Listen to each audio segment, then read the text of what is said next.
नमस्कार प्रणाम, हम हैं राघवेंद्र। स्वागत बाटे आप सबके इन खबर के भोजपुरी चैनल पे। तो भैया, भोजपुरी सिनेमा के और भोजपुरिया इतिहास में पहली बार एगो बहुत ही बड़ा काम होके जा रहल बाटे। इतिहास रचल जा रहल बाटे। आप सबके बता दी कि भोजपुरी सिनेमा के सुपरस्टार और गोरखपुर से बीजेपी सांसद रवि किशन द्वारा ये काम कल जा रहल बाटे। आप सबके बता दी कि रवि किशन द्वारा अभी को पैन इंडिया फिल्म लेके आ रहल बाने। रवि किशन द्वारा सोमवार के फिल्म का मोशन पोस्टर रिलीज कल गई और पोस्टर पर रवि किशन साधु की गेटअप में हाथ में त्रिशूल थामे नजर आ रहल बाने। ये पोस्टर में पास में ही नदी भी दिख रहल बाटे और पृष्ठभूमि में भगवान शंकर की मुखाकृति नजर आ रहल बाटे। आप सबके बता दी कि ये फिल्म का खास बात ई बाटे कि फिल्म बाटे भोजपुरी का, यानी भोजपुरी सिनेमा का। अब भैया, आप सबके बता दें कि ये फिल्म का शीर्षक बाटे महादेव का गोरखपुर और एक निर्देशन करतने राजेश मोहनन।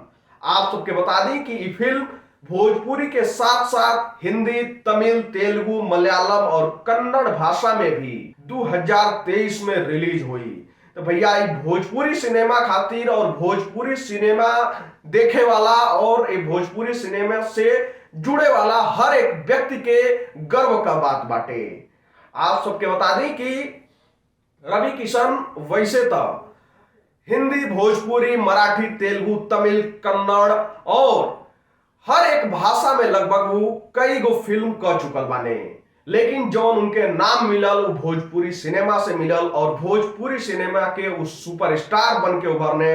आप सबके बता दें कि 1999 में तमिल सिनेमा में वो डेब्यू कईने और रवि किशन भोजपुरी सिनेमा में एगो सुपरस्टार के रूप में 2009 और 2010 के समय में उभरने।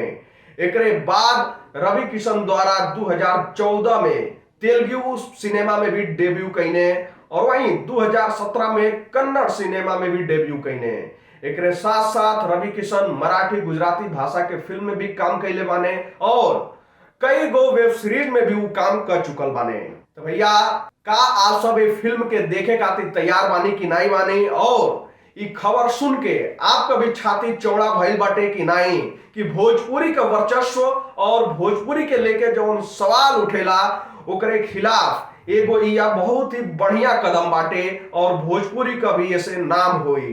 तो आप सबका का राय बाटे पर आपन राय आप सब कमेंट बॉक्स में जरूर बताएं। नमस्कार।